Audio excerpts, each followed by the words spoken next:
NBC7's education reporter Rory Devine sat down with them in an auditorium where everyone was 6 feet apart.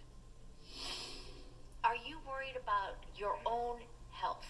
Absolutely. I'm asthmatic. I'm 53. I don't know what would happen to me. I don't know if I'm going to be one of the lucky ones who gets a mild cold, or if I'm somebody that's going to be in the hospital intubated. You know, I worry more about my daughters and the people I can bring it home to. It changes every day. I am more worried about the people around me. But with what Joanne said, it made me think a little bit more. I'm not personally in one of the categories that's most likely to get sick, but we're hearing there's days when somebody healthy 25, 30-year-old is ending up in the ICU on a ventilator. Has enough attention been paid during all of this to teachers? I would say it's not just teachers. It's the cafeteria workers. It's the bus drivers. It's our janitorial staff. It's our wonderful office staff. It's our school nurses. I think a lot of people are kind of remain blind to the feelings of what teachers are going through and how we're struggling to figure out whether or not we need to go back into the classroom or not. So are you worried that we'll go back, we'll go out, we'll go back, we'll go out? I mean, you've already had whiplash. Yeah. You know, it's the unknown. Like, it's changed over the last week. Things have changed again, you know? So, yeah, I feel like we have to get used to crisis teaching and make it so that it's not crisis teaching, you know, prepare so that we're prepared to teach online and meet all of our students' needs online as well as in the classroom. Are you upset with those who feel that they don't need to wear masks or that this is not real, and so therefore we can't flatten the curve? Absolutely, because I think they're the reason why we're not ready to go back to school yet.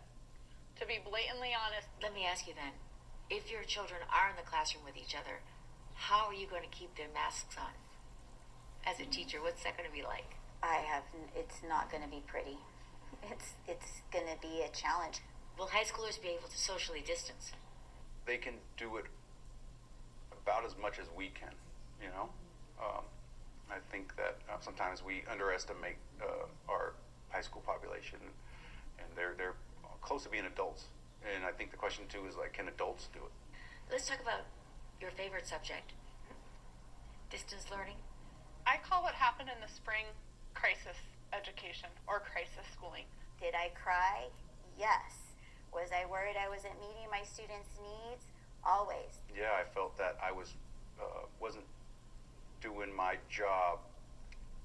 I felt I did my job as well as I could, but not as well as they needed. I think that might change. I think with experience, you know, it will get better and better.